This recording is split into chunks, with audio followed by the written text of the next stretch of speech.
At a time when the gun control debate includes mental health patients, advocates for those with mental health issues were in Albany today. They're fighting to preserve the right for doctors to make drug treatment choices and not managed health care plans as Governor Cuomo wants. The governor says his choice saves money. The advocates say maybe not, and at what human cost?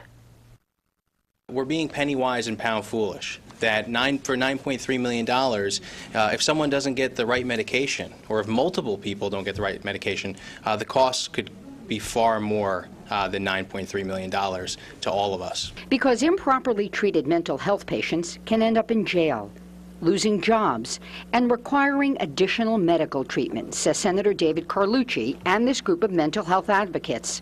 So they're imploring the governor to reconsider his effort to pull something called Prescriber Prevails, where the doctor makes the treatment decision for certain drugs used to treat patients with mental health disorders. Prescriber Prevails were pulled in October 2011 and restored only 21 days ago, only to face the chopping block in Governor Cuomo's proposed budget.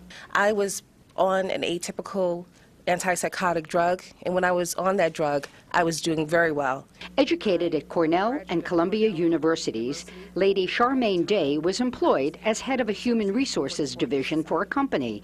When she lost her job, she lost her health insurance, landing on Medicaid.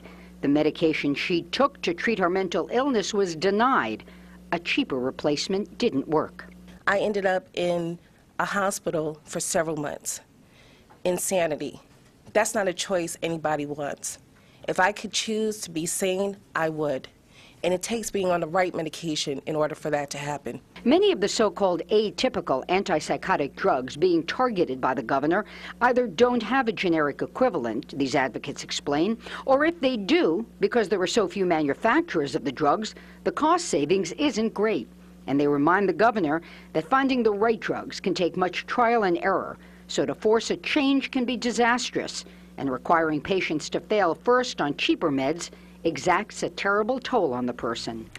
And that's not just certain antipsychotic medicine being targeted this time around. The governor's proposed budget would remove Prescriber Prevails for all drug classes in Medicaid.